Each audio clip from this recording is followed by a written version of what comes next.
Bienvenue sur ce nouvel épisode d'Échanges Authentiques, le podcast spécialisé dans l'apprentissage à l'âge adulte et j'ai l'honneur d'accueillir Madeleine Aubray. Bonjour Madeleine. Bonjour Stéphane, merci de m'accueillir. Ben, merci à toi. On a un petit décalage horaire parce qu'en plus, si j'ai bien compris, tu es à Dubaï, c'est ça? On a 3 heures de décalage tous les deux. Exactement, je suis à Dubaï sans être influenceuse, c'est ça le pire. Mais Ouais, c'est bon. super. Bon, ben, on va parler un petit peu de ton histoire de vie qui est super inspirante parce que j'ai fait pas mal de recherches, tu verras, mes devoirs. Euh, et on va commencer par peut-être le plus difficile pour toi, ou en tout cas pour la plupart des gens. Qui es-tu, Madeleine Aubray, que les gens un petit peu te découvrent? Ouh là là, alors grande question. Alors aujourd'hui, au moment en tout cas où on échange tous les deux, j'ai 42 ans. Alors moi, je suis quelqu'un qui suis pile en train de construire ma vie idéale, entre guillemets, celle dont j'ai toujours rêvé depuis que j'ai 16, 17 ans et que j'ai pas forcément, on va dire, eu le courage de construire avant, mais en tout cas, tout ce que j'ai pu vivre avant a été source d'apprentissage et qui fait qu'aujourd'hui, je me trouve sur la bonne voie. Donc actuellement, je suis entrepreneur, je suis fière d'être entrepreneur, d'être une femme entrepreneur et j'accompagne des solopreneurs ou des solo-dirigeants pour les aider à structurer leur offre, leur stratégie de communication et d'acquisition client. Donc ça, je me présente toujours avec un côté business d'abord, parce que quand on est entrepreneur, ça prend quand même beaucoup de notre Bien quotidien. sûr. Souvent, on le fait par passion. De la passion découlent les opportunités, de la passion découle le fait qu'on s'adresse aux bonnes personnes, qu'on fait des belles rencontres comme celle-ci aujourd'hui. Et en tout cas, voilà, j'ai eu un parcours un petit peu long, un parcours très corporate, très salariat, assez standardisé, mais avec quelques petites pointes épicées entre deux qui m'ont conduit là. Mais en tout cas, si je peux résumer ma vie, c'est que à l'âge de 40 ans, j'ai tout plaqué et aujourd'hui, je n'ai aucun regret. Voilà. Est-ce que ça Ça, t'éclaire un c'est peu, génial. Stéphane? Parfait. On va justement en parler. Mais je te propose, avant d'aller dans cette période-là, de revenir vraiment en arrière. Ok. Parlons de l'école. Puisqu'on parle d'apprentissage, moi j'aimerais Ouais. savoir, on en a parlé un petit peu en off tous les deux juste avant, mais quel était ton rapport à l'apprentissage, toi, quand tu étais à l'école? Comment ça se passait? Alors moi, je suis une fille de prof, donc forcément, mon rapport à l'école était parfait. C'est-à-dire que pour moi, l'école, c'était l'endroit où je pouvais m'épanouir le plus, absorber énormément de connaissances. Et en plus, j'avais pas le choix. Il fallait que j'ai 10 sur 10 partout. Donc en fait, mais ça n'a jamais été un point de douleur. Au contraire, c'était pour moi challengeant. En fait, voilà, de me nourrir, on va dire, de sujets divers et variés a toujours été hyper intéressant. Je mets quand même un petit bémol, parce qu'il y a certains sujets à l'école sur lesquels j'accrochais pas. Je vais donner un exemple bête et méchant qui n'est pas directement lié à l'apprentissage, mais qui est quand même proche, c'est le sport. Aujourd'hui, je suis considérée comme quelqu'un d'hyper sportive. Je fais beaucoup de sport, voilà. Et à l'école, j'étais la plus nulle en sport. Pourquoi? Parce qu'on m'avait imposé des sports qui ne me correspondaient pas. Hmm. Il y a aussi d'autres sujets comme, si je me rappelle un peu, la biologie, les sciences physiques, je ne sais plus comment ça s'appelle. Pareil, quand on n'est pas parfaitement aligné, c'est toujours difficile d'être bon. Mais j'avais toujours cette curiosité et c'est vrai que je suis un peu le cliché de l'école, de la première de la classe qui pose beaucoup de questions, mais parce que j'ai aussi été sincèrement éduquée comme ça. Donc voilà. Par contre, si je peux faire d'ores et déjà une remarque, c'est pas forcément grâce à l'école qu'aujourd'hui j'en suis là où j'en suis. Et toutes les personnes que je rencontre à l'heure actuelle et même dans mon parcours des chefs d'entreprise que j'ai accompagnés, parce que j'ai accompagné les entreprises pendant plus de 8 ans dans mon parcours précédent, rares sont ceux qui avaient un bac ou même un bac plus 2 ou même un bac parfois. Donc voilà mon rapport à l'école en tout cas. C'est intéressant, c'est intéressant. Et effectivement, moi aussi, je rencontre beaucoup d'entrepreneurs qui n'ont pas eu forcément une ligne très directe, on va dire, Mm. hein, quelque chose de tout tracé à l'avance. Justement, quand est-ce que tu t'es aperçu que l'apprentissage, ça allait justement au-delà de l'école? Est-ce que tu as un petit moment ou une petite expérience qui te dit, mais voilà, l'école, c'est bien, mais en Mm. fait, on apprend plein de choses à l'extérieur, dans la vraie vie, quoi, l'école de la Ah vie. mais clairement, ouais. Mais je l'ai eu 2 fois ce déclic. C'est un peu bizarre de dire ça, mais vraiment 2 fois Ouais. ce constat. Euh, Moi, quand j'ai démarré, quand j'ai eu mon bac scientifique, je savais vraiment pas quoi faire de ma vie. C'est l'ennui d'être de se forcer, entre guillemets, à être un peu bon partout, c'est qu'on me pose la question, tu veux faire quoi? Mais en fait, je veux faire plein de choses, mais je ne sais pas quoi faire. Donc, j'ai fait des études de médecine, j'ai fait des langues étrangères appliquées, parce que, voilà, apprendre me nourrissait, mais j'étais un peu perdue. Et au bout d'un moment, euh, les choses se sont bien mises en place. Mes parents m'ont dit, bon, bah écoute, c'est bien, mais nous, on peut pas te payer des études ad vitam aeternam. J'avais fait 3 ans de faculté, qui certes, c'est pas des grosses écoles, mais malgré tout, quand même, ça reste un poids financier pour beaucoup de familles. Bien sûr, Ils m'ont bien sûr. dit, écoute, si tu veux faire autre chose, tu pars en alternance. Et j'ai démarré dans la vie en alternance. Et j'ai jamais eu de honte à ça, dans le sens où je suis passée de la meilleure de la classe à me retrouver à faire de l'alternance, c'est-à-dire une semaine sur deux à l'école et une semaine sur deux en entreprise. C'est Mm. la meilleure expérience de toute ma vie. Alors que, à la base, tout le monde me voyait, bah, la preuve, je suis allée en études de médecine, j'aurais très bien pu faire une école de commerce, etc. Aujourd'hui, les choses se sont faites de telle façon à ce que je me sois retrouvée en entreprise. Et c'est là où j'ai vu les limites de l'apprentissage, parce que quand une semaine, on t'apprend de la théorie et une autre semaine, tu es en train de mettre les choses en pratique, la seule chose que tu veux, c'est d'être que dans la pratique, parce que la meilleure école de Bien la sûr. vie, clairement, c'est le terrain. Et le terrain, quand je suis rentrée dans la banque, puisque moi j'ai un gros parcours bancaire où j'ai démarré du coup de tout en bas. Mais pour moi, c'était pas tout en bas parce que je m'épanouissais sincèrement, malgré le regard Mm. extérieur que je pouvais avoir autour de moi, dans ma famille, etc., et d'incompréhension. Tout de suite, j'ai été confrontée aux clients, donc aux gens, à la vraie vie, à ce que les gens pensent, à ce que les gens ont besoin dans la banque vis-à-vis de leurs problématiques financières, vis-à-vis de leurs projets de vie, vis-à-vis de leur, voilà, de tout ce qui peut arriver dans la vie de quelqu'un. C'est Mm. l'avantage en plus de ce domaine d'activité, mais qui fait que j'ai appris 1000 fois plus, je me suis épanouie, j'ai grandi, et c'est la première fois où j'ai compris qu'au final, aucun regret de ne pas être bac plus 10 ou je ne sais quoi. Et, Mm. euh, et que le plus important, c'est de trouver son élément et d'être aligné avec ce qu'on fait et avec les personnes avec qui on travaille. Et la deuxième fois, pour continuer, bah, c'est à l'âge de 40 ans, quand j'ai décidé de quitter un beau parcours sur lequel j'avais quand même investi beaucoup, travaillé beaucoup, puisque je montais tous les échelons progressivement. Je me suis payé moi-même un bac plus 3 parce que quand même, malgré tout, c'est un peu Fallait des terrible, mais diplômes? Non? ah bah voilà, donc il faut être exactement, il faut vraiment dans ces cas-là être rentrer malgré tout un peu dans les cases, ce qui est un peu dommage.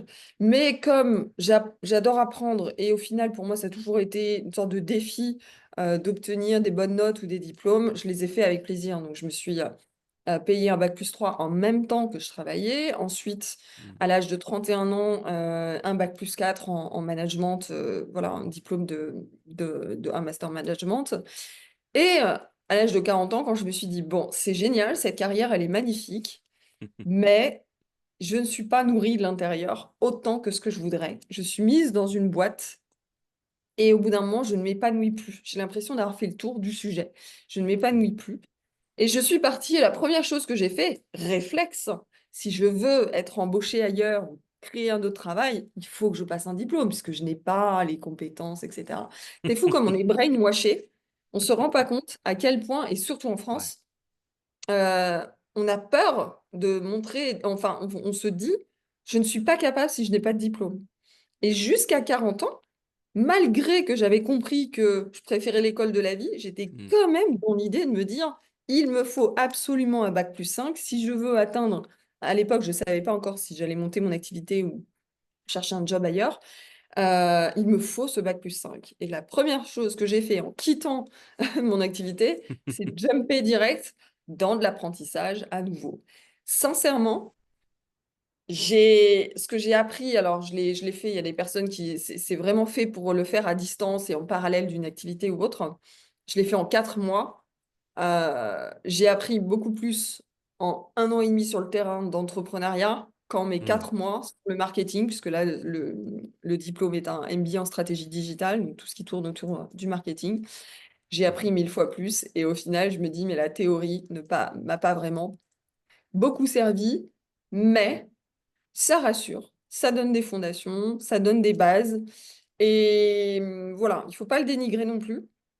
Et surtout en France, si on veut chercher un travail dans tous les cas. c'est toujours, Ouais, valorisé. Mais c'est quand même, voilà, un deuxième déclic où je me suis dit: «Bon, bah, c'est bien beau, j'ai pas besoin d'en apprendre plus. Maintenant, je vais apprendre dans mon quotidien avec différentes ressources, différentes bien sûr, formations, bien différentes sûr. ressources YouTube, chaque, même, tu vois, une interview comme ça, en écoutant des parcours de vie, sont des formes d'apprentissage.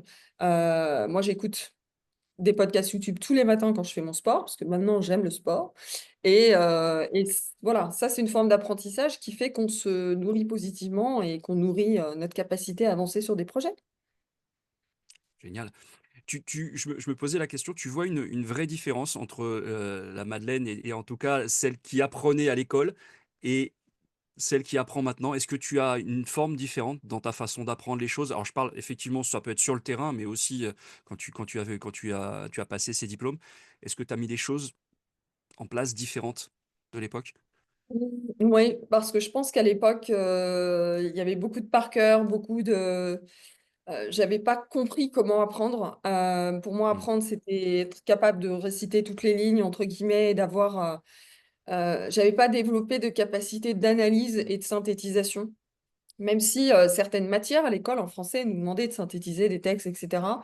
Mais pour le reste de l'apprentissage, comme on devait faire ressortir non pas un raisonnement que en mathématiques, mais sur les autres matières, on devait faire ressortir l'intégralité du chapitre, quasiment. C'est ça que je trouve dommage, alors qu'aujourd'hui, on a besoin de comprendre avant tout.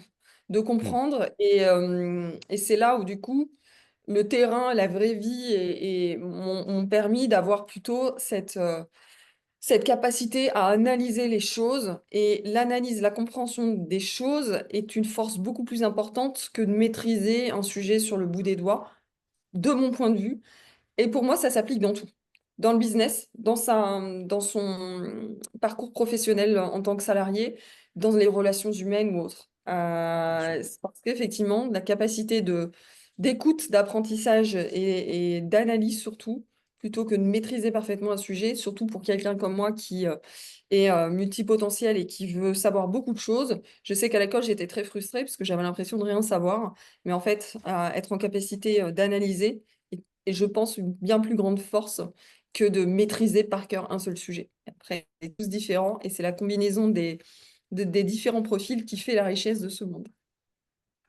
Je te dirais pas le contraire vu mon profil. En tout cas, bref. Revenons un petit peu sur ce monde de la banque parce que tu passes 18 ans. Comment tu analyses justement ce monde-là et on va arriver à la fin de l'histoire aussi. Comment tu décides d'en sortir en tout cas? Voilà, tu m'as dit que tu étais un petit peu enfermé, mais quel est le retour que tu as sur cette période?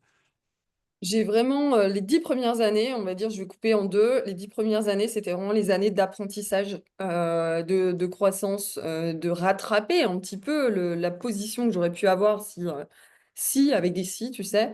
Heu, C'était l'époque, vraiment jusqu'à post-crise financière, donc 2012, donc ouais, c'était ça, 2003-2012. C'était vraiment l'époque où déjà le métier était très valorisé, le métier de banquier en général, Mmh, peu importe qu'on accompagnait des particuliers, des professionnels ou autres, hein, très respecté et valorisé, comme le métier d'enseignant, d'ailleurs, l'était encore à peu près à cette époque-là.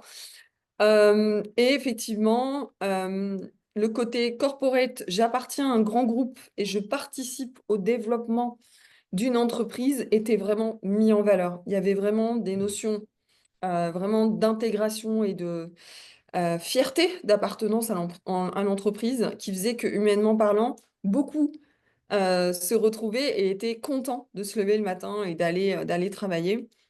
Pareil, des notions de satisfaction employé et de satisfaction client étaient très, très fortes.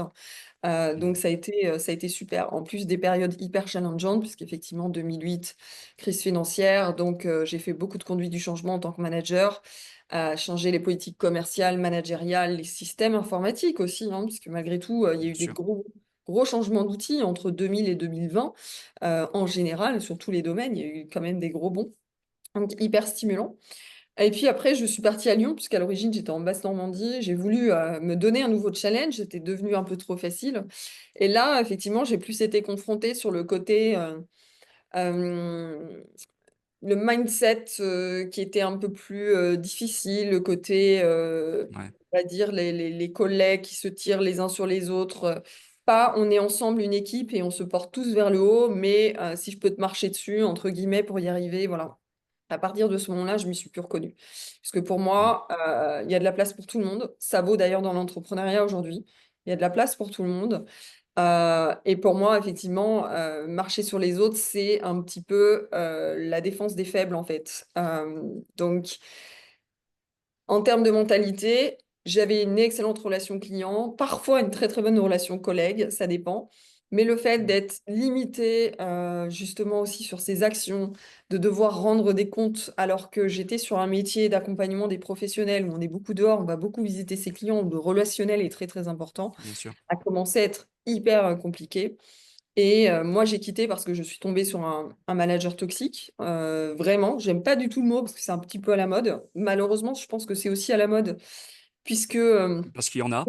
parce qu'il y en a Parce et je pense qu'il y en a surtout parce que on devenir manager, maintenant, c'est synonyme d'évolution et c'est pas rattaché forcément aux bien sûr. compétences puisque tout est très vertical. Je peux donner aussi, un exemple de moi, j'ai été manager, puis j'ai demandé à redevenir conseiller professionnel. J'ai travaillé avec des avocats, j'ai travaillé avec des clientèles assez compliquées, mais parce que je m'épanouissais beaucoup plus.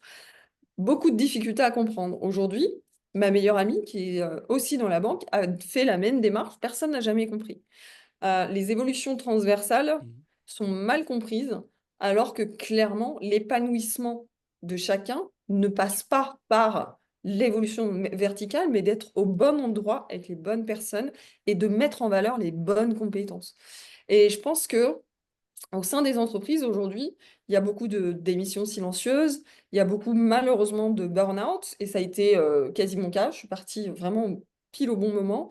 Il y a Mmh. beaucoup de personnes qui perdent en motivation et donc en productivité, en efficacité, en qualité de travail, parce qu'elles sont pas au bon endroit, parce qu'on les écoute pas, parce qu'elles sont pas forcément en alignement parfait.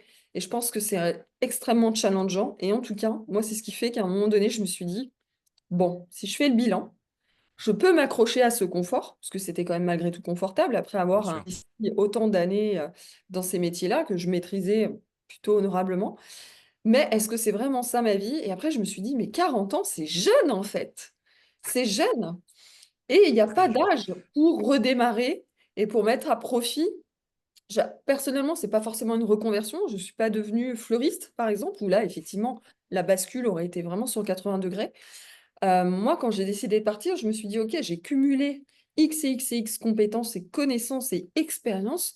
Qu'est-ce que je peux en faire qui fait que je vais créer l'activité qui me correspond?» Mmh. J'aurais très bien pu me dire aussi: «Est-ce que je peux, ces compétences, les compiler dans un autre métier pour une autre entreprise?»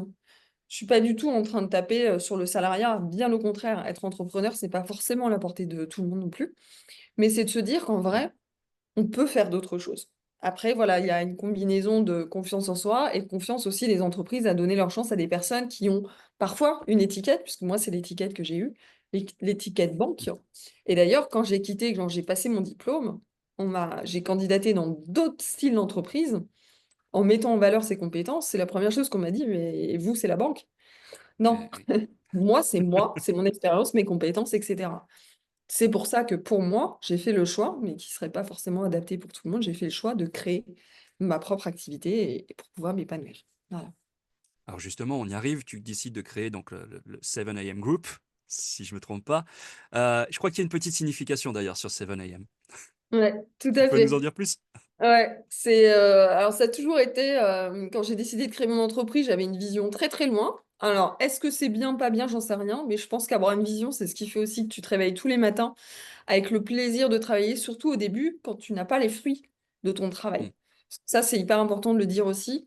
Il y a beaucoup ce que j'appelle des vendeurs de rêves qui, vous font croire qu'au bout de 2 mois, vous allez faire 10 000 € par mois et que ça va être facile et que vous allez pouvoir le faire d'une plage à Bali en travaillant 3 heures par jour avec votre ordinateur en plein soleil. C'est J'ai où? pas C'est vu où? ça. Je signe quand? Voilà, c'est ça. Et malheureusement, mais elle est très bonne ta remarque. Malheureusement, il y a plein de gens qui signent, qui quittent le Bien sûr. salariat en pensant que l'entrepreneuriat va être la solution à tous leurs problèmes. J'ai digressé, mais je vais revenir sur le 7 AM. Mais avoir une vision, c'est hyper important. C'est de se dire qu'est-ce que j'ai vraiment envie d'apporter au monde. Donc, pour moi, l'humain a toujours été vraiment centrale. Et à l'époque, je me disais, OK, je sais qu'un jour, je travaillerai potentiellement en anglais.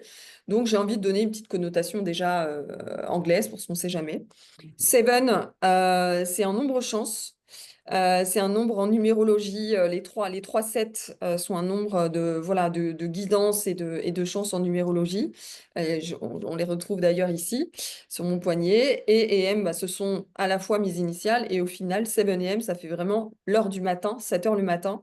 L'heure à laquelle on se lève tôt, moi je suis vraiment du matin. Et s'il y a vraiment quelque chose en lequel je crois, c'est que l'avenir appartient à ceux qui se lèvent tôt. On le dit toujours.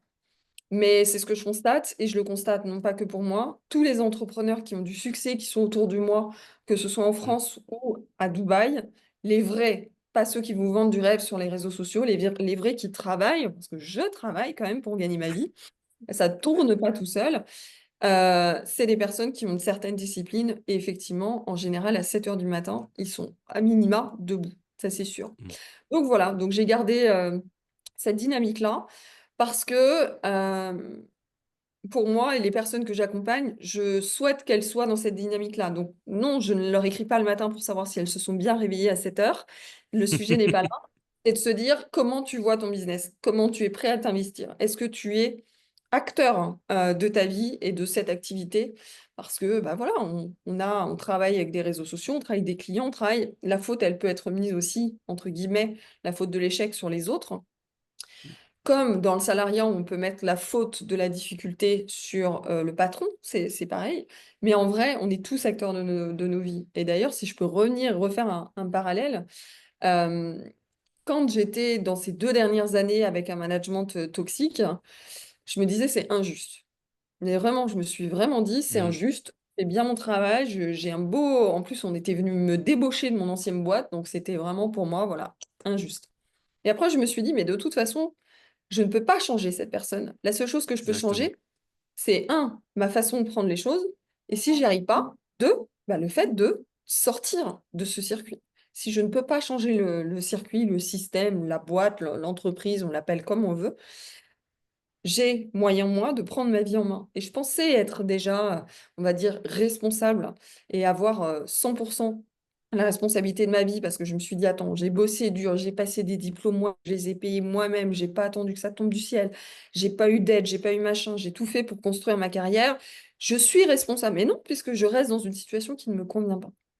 Donc en vrai, la full, la pleine responsabilité, le jour où j'ai commencé à la prendre, tout s'est aligné. Voilà. Waouh. Ça, je pense que ça va parler à pas mal de gens, parce qu'on a tous tendance à faire un peu les Blâmer, caliméros, à se dire, exactement. bon, voilà, c'est la faute du voisin, etc. Effectivement, très souvent, il y a ce qu'on accepte ou pas. Et c'est Tout à intéressant fait. de savoir si on est prêt à, à accepter encore ou pas. Oui, oui, et puis alors je veux pas du tout dénigrer la France, hein, bah, de toute façon c'est mon pays, j'ai toutes mes proches qui sont là-bas, mais c'est vrai que moi qui ai beaucoup voyagé, en plus j'ai habité dans différents pays pendant 2 ans avant de poser mes valises définitivement. J'étais pas en mode voyage travel, j'étais en mode vraiment je construis mon entreprise tout en appréhendant de nouveaux environnements pour savoir où j'ai envie de m'installer. C'est vrai que c'est très Mhm. français, hein. Nos compatriotes d'autres pays sont pas du tout dans cette dynamique-là. Et même la première chose que j'ai faite, moi, en tant que salarié, quand j'ai eu vraiment cette difficulté avec ce manager, c'est d'aller voir les ressources humaines. Et quand j'ai compris qu'ils ne feraient rien, qu'ils, dans tous les cas, sont impuissants parce qu'ils sont entre deux, je me suis dit, en Mm. fait, j'ai encore mis la responsabilité sur quelqu'un. Donc là, il faut que ça s'arrête. S'ils peuvent pas m'aider, la seule personne qui peut m'aider, c'est moi-même. Et donc, c'est là où j'ai pris cette décision. Donc voilà. Et c'est vrai qu'au fur et à mesure, après de mes voyages, où j'ai rencontré des gens de profils différents, du Royaume-Uni, d'Australie, d'Asie, de tout pays, d'Afrique du Sud, où je suis allée, où il y a beaucoup de pauvreté, etc. Il n'y a pas cette notion de c'est la faute du gouvernement, il n'y a pas autant. Ça existe partout. Ouais. Et les personnes, en tout cas, qui sont dans une dynamique d'être le propre moteur, le propre leader et de créer le véhicule de leur vie, sont des personnes qui ont justement réussi à couper en se disant de toute façon, personne ne va venir m'aider. Je ne peux pas demander à telle ou telle organisation de s'adapter à moi, à mes besoins, même si je trouve ça injuste, même si ça bénéficierait à un grand monde. Soit on rentre dans la politique, soit on rentre au bord d'une entreprise, j'en sais rien. Mais à un moment Mhm. donné, il vaut mieux mettre toute son énergie là où on peut la mettre et là où ça pourra générer de réels effets pour soi, plutôt que de dépenser une énergie, et ça, on l'a tous fait, et j'étais la première en bonne salariée, bonne française à le faire, à me plaindre un peu, alors pas trop parce que j'étais manager, donc j'étais quand même porte-parole dans l'entreprise, mais voilà, à regarder l'autre plutôt que de se regarder soi. Et ça change. Je pense que les personnes, en tout cas, que j'ai rencontrées les plus successful, comme on dit, sont des personnes qui se sont dit, mais en fait, moi, je me prends en main, puis hop, c'est parti, quoi. En toute sincérité. C'est important, c'est important. Tu parlais de ces voyages justement. Qu'est-ce qui fait qu'au bout d'un moment, on pose ses valises à Dubaï? Bon, le beau temps, le soleil peut-être, mais, mais pas que, je suppose. Qu'est-ce qui a fait que toi, tu as trouvé ton compte là-bas? C'est une excellente question, Stéphane. En fait, bon, déjà, j'ai 40 ans. Donc, moi, mon objectif, c'était de poser mes valises. J'ai pas du tout l'état d'esprit digital nomade. J'étais quand même dans une vie plutôt confortable avant. Par contre, je me suis dit, si j'ai l'occasion d'aller vivre dans d'autres pays pendant 1 an et demi, 2 ans, je le ferai peut-être pas après. Parce qu'après, je serai à 100% en train de gérer et de me recréer une vie, etc. J'ai vécu dans différents pays. Pourquoi Dubaï? Sincèrement, j'étais la première. En toute sincérité, ils le savent, ils m'ont moqué, à critiquer mes amis qui partaient en vacances à Dubaï, qui Ouais. allaient 10 jours là-bas, dépenser X et X, X dans les beach clubs, etc., en me disant, mon Dieu, qu'est-ce que c'est superficiel, etc. À l'époque où c'était pas encore, d'ailleurs, mis en valeur via les influenceurs et à la Mm. télévision, etc. Je me suis dit, bon, allez, les entrepreneurs sont où sur cette planète? Parce que j'ai besoin de rencontrer des personnes qui sont dans la même dynamique intellectuelle que moi, qui sont un peu partout. On va en avoir en Amérique du Sud, on va en trouver à Bali, on va en trouver un peu en Thaïlande, on va en trouver à Dubaï, on va en trouver à Cape Town, donc j'y suis allée aussi, etc. Et en fait, quand je me suis dit, j'ai la capacité maintenant de changer de vie et de poursuivre la vie de mes rêves, j'ai fait une liste. Ce que je veux, ce que je ne veux pas. Ce que Mhm. je ne veux pas, l'insécurité, les gens qui crient, les gens qui râlent, la pauvreté extrême. Je suis désolée, mais c'est dur. Je suis Bien sûr, hypersensible. bien sûr. Donc, j'ai fait hein, l'Afrique du Sud, un Cap Town. Hein. Tu as une personne qui, désolée pour les mots, mais c'est la vraie vérité, une personne qui cherche à manger dans une poubelle tous les 50 mètres en pleine journée. Vraiment, c'est très dur. C'est très, très Mhm. dur. Il y a des disparités économiques et sociales là-bas qui sont très, très, très, très fortes. On voit les belles images il y a des gens super qui vivent. D'ailleurs, comment on dit, les habitants d'Afrique du Sud aiment Mhm. leur pays plus que tout au monde et en général n'en partent pas. C'est un pays magnifique, mais voilà. Donc j'ai fait cette liste pour revenir et je me suis dit, OK, je veux quoi? Je veux la dynamique, je veux le soleil, je veux être en sécurité, je veux le service, je veux savoir pourquoi je paye des impôts aussi, parce que je ne vais pas du tout le cacher. Et en plus, je veux un décalage horaire minimum avec la France, en l'occurrence 3 heures en ce moment. Mhm. Et je suis quand même allée là-bas en me disant, bon, allez, j'y passe un mois, on va voir ce que ça fait. Mais j'y suis allée un mois, non pas en touriste, non pas en vacances. Sincèrement, d'ailleurs, c'est pas du tout, enfin, moi j'adore voyager, c'est pas du tout le pays où j'irai en vacances. Pour moi, bon, il y a pas matière, mais bon, parce que c'est pas mon truc, forcément, les beach clubs, les dépenser des mille et des cents. Il y a une vie tout à fait normale ici, hein. Il y a des gens qui vont Ouais, travailler en voiture, qui louent leur appartement qui est somme toute, par rapport au prix de l'immobilier équivalent à Paris, mais pour des surfaces beaucoup plus grandes. bien sûr. Il fait beau effectivement toute l'année. L'été, je ne l'ai pas encore fait, mais je pense que ça va piquer un peu, il va faire un peu chaud. Voilà. La sécurité est optimale. Bien sûr. Je commande tout en ligne, je me fais tout déposer devant ma porte. Je n'ai pas de serrure sur la porte de mon appartement. Enfin, j'en ai une, mais j'ai pas de clé. La femme de ménage, désolée, mais ça fait travailler des gens, oui, mais elle vient et tout. C'est le qualité de service exceptionnelle. Mhm. 3 heures de décalage avec la France. Que des gens qui ont. Si tu es salarié, tout le monde a un business à côté. Tout le monde est dynamique, tout le monde est positif, tout le monde t'accueille. Je vais t'aider. Là, tu vois, j'ai encore fait un événement networking hier avec la chambre, le conseil, hein, comment on dit en français, bon, peu importe, féminin, In business English. à Dubaï. Tu peux y aller. Je suis tout en anglais. Et carte de visite, et prends mon numéro, oh, je vais parler de toi dans mon entreprise, etc. Mhm. En France, waouh, waouh, waouh, compliqué quoi. L'entraide, compliqué. On a l'impression que si on aide quelqu'un, il va nous passer dessus. Non, pas du tout. Donc c'est vrai que le côté positif, soleil, sécurité, qualité de service, bonne humeur, gentillesse, m'a vraiment attirée. J'aime les grandes villes. Là, tu vois, je te regarde, mais je vois certes des immeubles, mais l'eau. J'ai l'eau en face de moi. Il y a de tout, on peut vivre tout type de vie, mais j'ai envie de dire comme à Paris. À Paris, on peut vivre une vie de folie en dépensant des milliers des cents. Il y a des appartements extrêmement luxueux et Bien des sûr. gens qui font des choses dans tous les sens. À Dubaï aussi, comme partout. C'est vrai qu'on en parle beaucoup dans les médias apparemment. Moi, ça fait plus de 10 ans que j'ai pas de télévision. C'est une des meilleures décisions que j'ai prises de ma vie. Si jamais quelqu'un veut changer de vie, moi, c'est YouTube, Netflix, OK, parce que je suis quand même humaine, hein, je suis pas non plus un Quand même. robot, Ah, quand même. voilà, mais mais c'est tout. Mais non, non, il y a une vie tout à fait normale. C'est vrai qu'il y a très peu de choses négatives.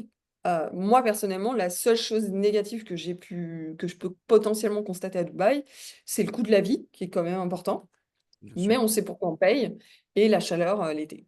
Sinon, pour l'instant, j'ai pas trouvé. Alors que j'étais la première à trouver ça ridicule, il y a quelques années. Comme quoi. Eh, on peut changer d'avis, hein, il y a que les qui ne changent pas Et d'avis.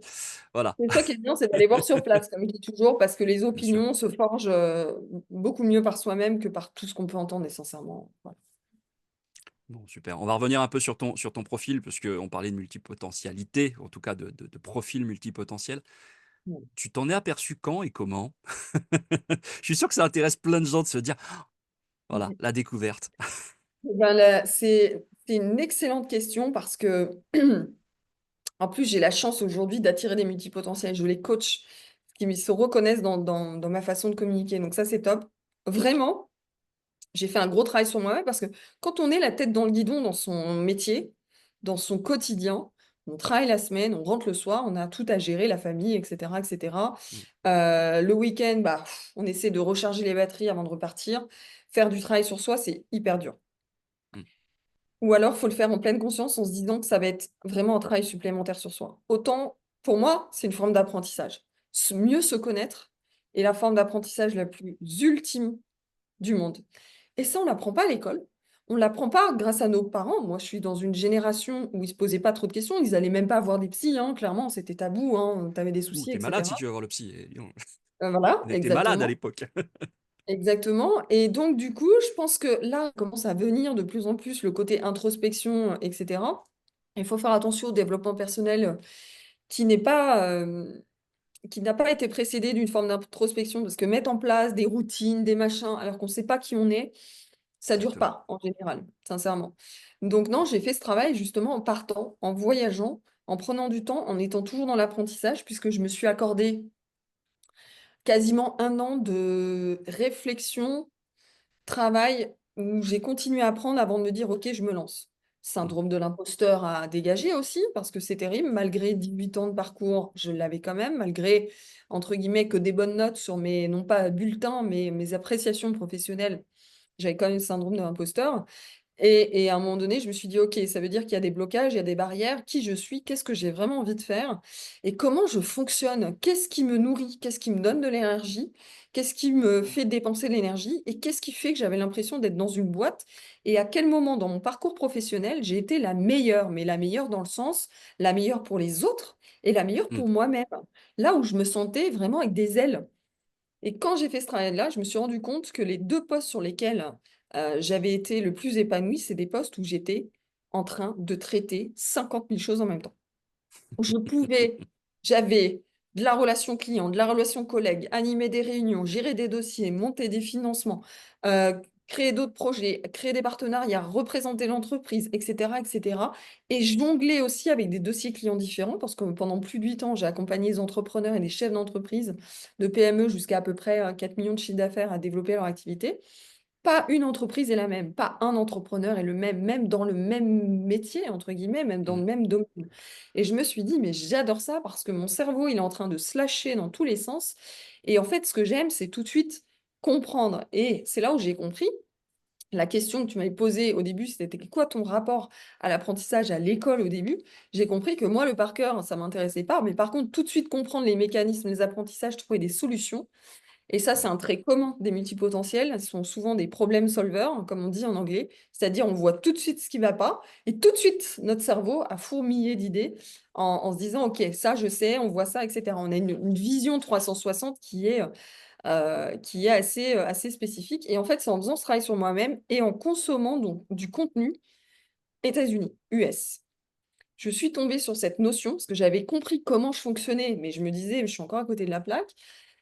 En parallèle, je me disais, si je monte mon activité, tout le monde me dit, travaille avec un seul client, une seule offre, un seul tunnel de vente, tu fais que un seul truc. Je me disais, mais j'y arrive pas, je vais jamais y arriver, un seul truc, la Ah oui, douleur pour ah moi de me oui. dire, je vais faire qu'un seul truc. Et d'ailleurs, tous les multipotentiels que j'accompagne aujourd'hui sont dans cette douleur et viennent vers moi parce qu'ils veulent quand même que leur activité fonctionne, mais justement dispersent leur énergie dans tous les sens parce que ça manque de structure. Et j'ai consommé du contenu US, YouTube, TikTok. Vraiment, désolée de le dire, mais TikTok peut être une vraie Pourquoi source pas? d'information selon ce qu'on regarde. Et je suis tombée sur des coachs, justement, spécialisés en multipotentiel. Et à chaque fois que je regardais des séquences courtes, je me disais, mais c'est moi, c'est moi, c'est moi. Oh, enfin! Et en fait, c'est pour ça d'ailleurs que ton podcast et d'aborder ce sujet peut être super utile parce que je pense qu'il y a beaucoup de personnes qui se sont décalées dans la société, qui ont un fonctionnement qui apparaît décalé et qui apparaît anormal vu de loin et qui essaye de rentrer dans le moule, de se forcer, mais en générant une dépense énergétique et intellectuelle très, très forte pour Mmh. rester dans le cadre. Je l'ai fait. Je me suis forcée à rentrer dans le cadre et au bout d'un moment, ça explose parce qu'on rentre dans une boîte, mais ça pousse, ça pousse, ça pousse et la boîte, elle éclate et au bout d'un moment, personnellement, moi, j'étais en décalage avec des collègues, avec le management, avec beaucoup de choses autour de moi et on n'aimait pas la façon dont je raisonnais, dont je fonctionnais. On n'aimait pas que je vois tout ce qui n'allait pas tout de suite, tout ce qui pourrait être amélioré. Et donc voilà, donc tout, en fait, c'est un peu comme un Tetris. Les choses, elles se sont Ouais. cumulées et d'un coup, en ayant quelqu'un d'extérieur qui m'a parlé du profil, ça a résonné et le Tetris s'est aligné d'un seul coup.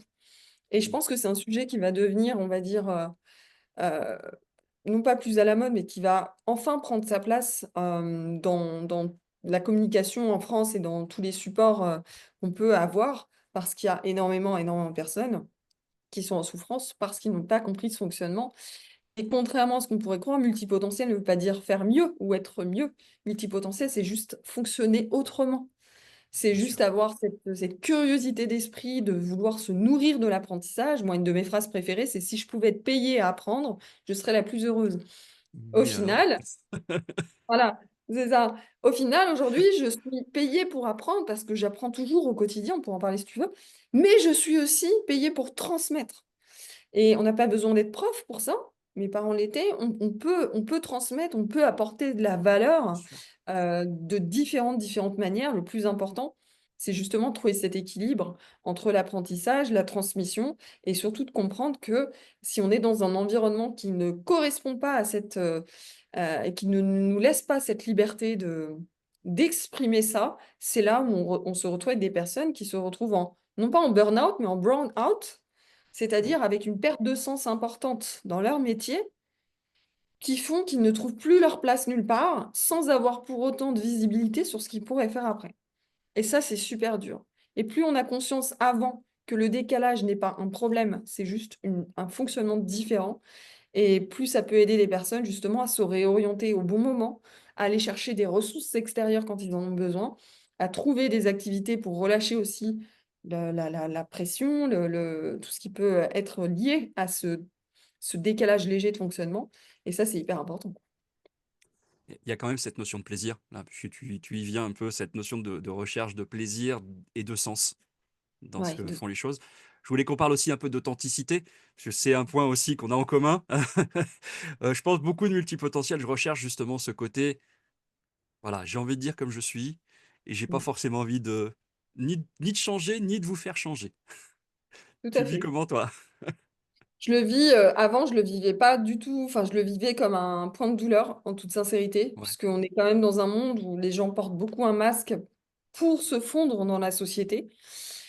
et par peur, entre guillemets, des réactions de la société, on est constamment jugé. Il y aura toujours quelqu'un pour donner une opinion sur Ouais, soi. oui, ça, de toute façon.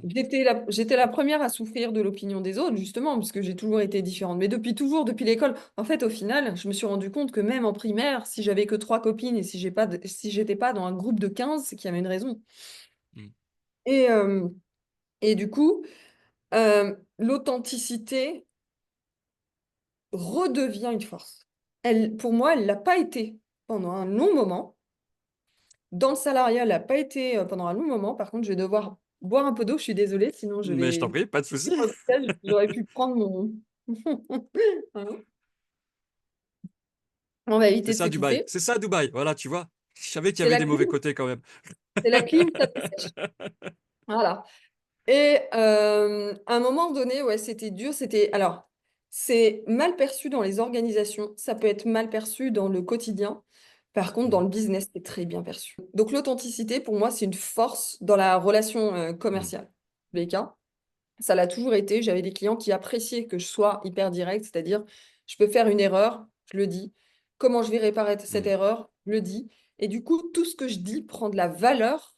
Même ce que je dis positivement, les conseils que je donne prennent de la valeur puisque l'authenticité est là, même pour le Mhm. négatif, entre guillemets. Donc moi, ça a toujours été apprécié, surtout que j'ai toujours travaillé avec des clients d'un certain niveau d'exigence, où effectivement, ils n'avaient pas le temps, ils avaient encore moins le temps qu'on les embobine. Donc ça, c'était bien. Dans la vie personnelle, ça a été vraiment un point de douleur pendant longtemps, jusqu'au jour où je me suis rendu compte qu'on ne pouvait pas plaire à tout le monde, être accepté de tout le monde, et que l'équilibre, il se fait pas en étant accepté par la société. L'équilibre, il se fait quand on s'accepte soi. Mhm. Et à partir de ce moment-là, il y a une phrase que j'adore, que j'utilise en anglais, mais en français, elle fonctionne aussi. Accepter l'espace pour créer de l'expansion. Mhm. Accepter de sortir de sa vie des choses qui ne vous correspondent pas. Et l'authenticité, par défaut, va faire sortir des choses ou des personnes ou des situations qui ne vous correspondent pas pour pouvoir créer l'expansion, c'est-à-dire aller s'exprimer pleinement et attirer à soi les bonnes personnes. Et aujourd'hui, c'est ce qui fonctionne dans ma vie privée et dans ma vie professionnelle où effectivement, je me retrouve à coacher énormément de personnes multipotentielles, sensibles, authentiques, des personnes qui priorisent l'humain avant tout, mais qui veulent justement apporter leur pierre à l'édifice à des personnes. Et du coup, aujourd'hui, pour moi, c'est ma plus grande force. C'est ma plus grande force dans ma communication sur les réseaux sociaux comme LinkedIn. C'est ma plus grande force dans mes coachings, puisqu'aujourd'hui, je me considère plus comme un mentor, parce que le mentor, il est là aussi pour dire ce qui ne va pas et faire bouger les choses. Et je pense que ça prendra de plus en plus de place, d'autant qu'il y a eu une grosse vague un peu de fake sur les réseaux sociaux et au bout d'un moment, les gens veulent se réancrer à des choses un peu plus Bien normales, sûr. à des vies un peu plus normales, à des personnalités un peu plus transparentes, authentiques. Et j'ai envie de dire, ouais, accepter, voilà, accepter qu'on ne peut pas plaire à tout le monde, mais être authentique et aligné avec soi-même, pour moi, vraiment, ça n'a pas de prix aujourd'hui. Parfait. Je valide, je te suis à 100%. Super. En t'écoutant, je me disais, tu accompagnes pas mal multipotentiels, et notamment sur tout ce qui est personal branding et tout ce qui est image vers l'extérieur. Quel conseil gratuit pourrais-tu leur donner parce que justement, ce côté multipotentiel, c'est l'envie de montrer qu'on fait plein de choses et qu'on a envie de faire plein de choses et qu'on a plein de... Voilà. Comment tu arrives à le valoriser, cette partie-là, toi, en branding? Ouais, c'est une très bonne question. En fait, il y a vraiment un côté structuration de la communication, parce que pour valoriser, c'est savoir comment communiquer, notamment. Bien sûr. Voilà. Et de se dire, on crée en fait des piliers de communication autour de soi qui font qu'on va attirer les bonnes personnes. Les personnes qui vont se dire, OK, quand je lis son post, je veux savoir en fait qui tu es, comment tu réfléchis et quelles sont tes valeurs, tes principes, etc. Et dès que Mm. tu arrives, tu peux communiquer sur des sujets différents, mais si tu as le fil rouge qui permet à ton audience de connecter avec toi authentiquement parce que justement tu transpires ta personnalité, là, obligatoirement, ça va aider. Donc, c'est pas du tout embêtant d'aborder différents sujets. Par contre, en aborder 10, ça va être compliqué. Moi, je conseille toujours à peu près 3 sujets en disant, voilà, ok, tu es multipotentiel, mais si vraiment on passe 1 heure à prendre un café, toi et moi ensemble, quels sont les 3 sujets sur lesquels tu es Mm. réellement intarissable. Je sais que tu en auras d'autres. Il n'y a pas de souci, on pourra se revoir pour un autre café. Mais si on se voit toutes les semaines, les sujets où tu n'arrêtes pas, tu n'arrêtes pas, tu es intarissable, ce sont lesquels? Et quand tu arrives à sortir ces 3 sujets, Mm. c'est bon. Parce qu'on a, tu as le cœur de ta personnalité. Tout ce qui va autour, tu pourras le communiquer. Mais si au moins tu es consistant sur ces 3 sujets-là, ça permet de simplifier ton message et du coup d'atteindre les bonnes personnes dans ta communication. Parfait, super conseil. Super conseil. Il me reste deux petites questions, des petites questions que je pose à tout le monde sur ce podcast. La première, c'est qu'est-ce que tu mets en place encore, toi, à l'heure actuelle, pour continuer d'apprendre et de continuer à progresser? Ça, c'est la première question. Je garde la deuxième pour tout Euh, à l'heure. c'est une super question parce qu'effectivement, continuer d'apprendre, c'est important. C'est ce que je dis toujours. Si, il faut prendre le train, sinon, si on n'avance pas, on recule. Aujourd'hui, clairement, moi, c'est podcast tous les matins pendant que je fais mon sport. Mm. Beaucoup de YouTube, clairement, dans tous les cas. Beaucoup d'analyse de réseaux sociaux, comme je le disais tout à l'heure. Bien TikTok sûr. reste un réseau social sur lequel on peut aller chercher des informations sur certains sujets. Et c'est vraiment voilà, mes outils. Et souvent, les choses, elles viennent en fonction des projets futurs et des nouvelles visions que je développe. Donc, je développe d'autres projets en ce moment. Donc, obligatoirement, je crée une forme de plan d'apprentissage qui n'est pas trop strict parce qu'il ne faut pas que ça devienne une corvée non plus. Même si on Mm. aime apprendre, on peut facilement se retrouver dans quelque chose où on laisse tomber. L'idée, c'est aussi de bien cibler l'apprentissage qu'on va pouvoir conserver sur la durée pour aller atteindre un résultat et ne pas abandonner et switcher sur un autre tout de suite. Parce que ça peut être très frustrant de ne jamais vraiment aller au bout des choses. Donc, j'essaye aussi de me canaliser. Oui, c'est important les fameux multipotentiels serial learners et qui sont toujours prêts à apprendre. Mais voilà, je te rejoins là-dessus.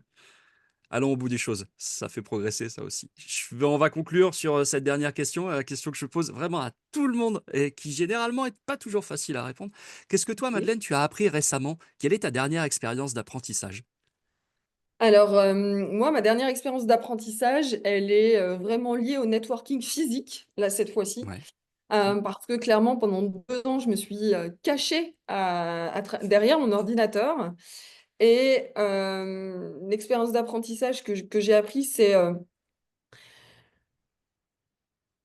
si je fais le rapport avec l'événement que j'ai fait hier, je me suis dit: «Tout est possible à qui a confiance», en fait. Ouais. Et je trouve que parfois, quand on a des nouveaux projets, des nouvelles envies, des nouvelles ambitions, des nouveaux voilà, on peut tous, moi la première, retomber dans des travers de, perte de confiance en soi, de syndrome de l'imposteur, puisque ça reste Mm. nouveau. Et comme le multipotentiel en général est conscient qu'il est loin de tout savoir, c'est le premier à retomber très, très facilement dans l'auto-sabotage ou dans la perte de confiance en soi Mm. et voilà. Et du coup, très vite, du coup, maintenant, je le sais, j'ai compris les mécanismes. D'ailleurs, il y a un livre que je recommande pour tous les multipotentiels. Alors, je l'ai lu en anglais, ça s'appelle The Mountain is You, la montagne, c'est toi, qui Mm. parle beaucoup d'auto-sabotage et de comportement d'auto-sabotage. Mais d'avoir cette conscience que non, OK, tu as de la valeur, tu peux avancer, tu peux pitcher ce que tu as à dire. Voilà, les choses, elles se feront pas, c'est pas grave. Mais si tu te freines et que tu mets la barrière à ta place, obligatoirement, ça n'arrivera pas. Voilà pour mon apprentissage. Super. Merci beaucoup. On mettra les liens vers ton site et vers, voilà, pour les gens qui veulent continuer d'en apprendre un peu plus sur toi, peut-être même rentrer en contact avec toi, n'hésitez pas à prendre contact avec Madeleine.